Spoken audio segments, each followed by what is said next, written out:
Bienvenue si vous nous rejoignez, voici les titres de ce journal. Il aurait passé 30 ans à la tête du Soudan. Omar El-Béchir a été contraint à la démission ce jeudi. L'armée va assurer la transition sur une période de 2 ans. Une annonce qui ne fait pas la joie des meneurs des contestations à la base du départ du président. En Algérie, l'élection présidentielle aura lieu le 4 juillet prochain, date fixée par le nouveau président par intérim, alors que les manifestations se poursuivent dans le pays.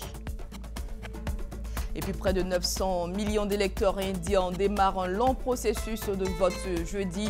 Après 5 ans de mandat, le Premier ministre Narendra Modi espère rempiler pour un 6e mandat. Une délégation marocaine composée de chefs d'établissements d'enseignement supérieur de leurs partenaires ont initié une caravane dans quelques pays d'Afrique subsaharienne. La caravane dont le but est de contribuer au développement des compétences des jeunes Africains a marqué une escale à Yamoussoukro, la capitale politique de la Côte d'Ivoire. Le compte-rendu d'Hippolyte Dieye et Herman Dogo.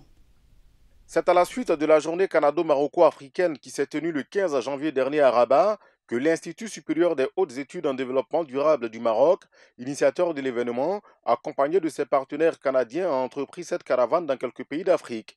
L'objectif est d'intensifier les relations d'amitié et de coopération entre le Maroc et ces pays et développer les compétences des jeunes Africains pour un avenir radieux. On aimerait partager l'expertise qu'on avait acquis pendant toutes ces années avec nos partenaires canadiens, avec le reste du continent, notamment les jeunes de la Côte d'Ivoire. À Yamoussoukro, la capitale politique et administrative ivoirienne, la caravane a sillonné entre autres l'Institut national polytechnique Félix Houphouët-Boigny et le lycée scientifique. Dans ces établissements, professeur Kamal El Hadji, enseignant-chercheur marocain, a animé des conférences sur les thématiques comment éviter le stress durant les examens et concours et comment affronter son avenir professionnel. C'est un problème perceptuel, puis on les a sensibilisés sur l'importance de ne pas laisser entrer à son cerveau n'importe quoi, que ce soit une définition ou bien une perception, que ces éléments, s'ils ne sont pas bien conçus, pas bien définis, ils risquent de tirer l'apprenant vers le bas, ce qui se traduit automatiquement sur son avenir.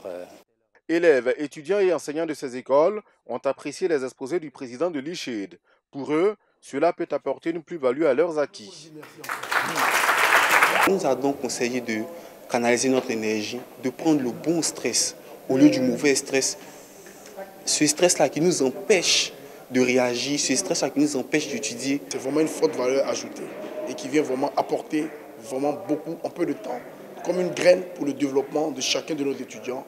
En plus du Sénégal, du Burkina Faso et de la Côte d'Ivoire, professeur Kamal El Hadji et son équipe entendent faire profiter leurs expériences à bien d'autres pays d'Afrique. Voilà, c'est tout pour aujourd'hui. Merci de nous avoir suivis. Retrouvez tout de suite à l'invité de la rédaction.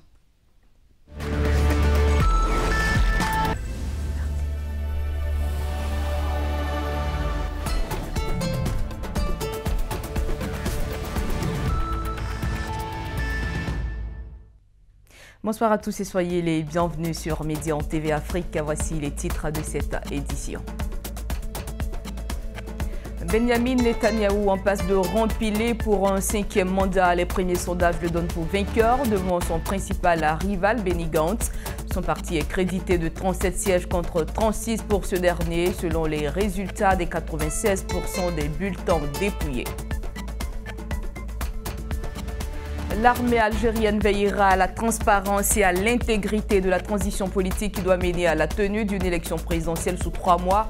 C'est en ces termes que s'est exprimé aujourd'hui le chef d'état-major, le général Ahmed Gaïd Salah, alors que de nouvelles manifestations ont eu lieu à Alger. Et puis la princesse Lala Hasna a présidé hier au musée Mohamed VI d'art moderne et contemporain à Rabat l'inauguration de l'exposition Les couleurs de l'impressionnisme, chef-d'œuvre des collections du musée d'Orsay. On en parle dans ce jour. Et puis ici en Côte d'Ivoire, une délégation marocaine composée de chefs d'établissements d'enseignement supérieur de leurs partenaires ont initié une caravane dans quelques pays d'Afrique subsaharienne. La caravane dont le but est de contribuer au développement des compétences des jeunes Africains a marqué une escale à Yamoussoukro, la capitale politique de la Côte d'Ivoire. Le compte rendu d'Hippolyte Dieye et Herman Dogo. C'est à la suite de la journée canado-maroco-africaine qui s'est tenue le 15 janvier dernier à Rabat que l'Institut supérieur des hautes études en développement durable du Maroc, initiateur de l'événement, accompagné de ses partenaires canadiens, a entrepris cette caravane dans quelques pays d'Afrique. L'objectif est d'intensifier les relations d'amitié et de coopération entre le Maroc et ces pays et développer les compétences des jeunes Africains pour un avenir radieux. On aimerait partager l'expertise qu'on avait acquis pendant toutes ces années avec nos partenaires canadiens, avec le reste du continent, notamment les jeunes de la Côte d'Ivoire. À Yamoussoukro, la capitale politique et administrative ivoirienne, la caravane a sillonné entre autres l'Institut national polytechnique Félix Houphouët-Boigny et le lycée scientifique. Dans ces établissements, professeur Kamal El Hadji, enseignant-chercheur marocain, a animé des conférences sur les thématiques comment éviter le stress durant les examens et concours et comment affronter son avenir professionnel. C'est un problème perceptuel, puis on les a sensibilisés sur l'importance de ne pas laisser entrer à son cerveau n'importe quoi, que ce soit une définition ou bien une perception, que ces éléments, s'ils ne sont pas bien conçus, pas bien définis, ils risquent de tirer l'apprenant vers le bas, ce qui se traduit automatiquement sur son avenir. Élèves, étudiants et enseignants de ces écoles ont apprécié les exposés du président de l'ICHED. Pour eux, cela peut apporter une plus-value à leurs acquis. On nous a donc conseillé de canaliser notre énergie, de prendre le bon stress au lieu du mauvais stress. Ce stress-là qui nous empêche de réagir, ce stress-là qui nous empêche d'étudier. C'est vraiment une forte valeur ajoutée et qui vient vraiment apporter vraiment beaucoup en peu de temps, comme une graine pour le développement de chacun de nos étudiants. En plus du Sénégal, du Burkina Faso et de la Côte d'Ivoire, professeur Kamal El Hadji et son équipe entendent faire profiter leurs expériences à bien d'autres pays d'Afrique. Et on termine avec cet hommage national rendu hier ici à Abidjan à Bernard Dadié, décédé le 9 mars à l'âge de 103 ans. La cérémonie s'est déroulée au Palais de la Culture de Treichville où plusieurs membres du gouvernement, dont le vice-président de Côte d'Ivoire, Daniel Kablan-Duncan, ont assisté à cet hommage rendu à l'écrivain considéré comme le père de la littérature ivoirienne, romancier, novelliste, poète et dramaturge. Bernard Dadié qui a écrit plusieurs œuvres littéraires dont les Chroniques en nègre à Paris, Une ville où nul ne meurt, Page noire, Légende du Fils de Dieu, pour n'en citer que cela, sera inhumé ici même à Abidjan le 12 avril prochain.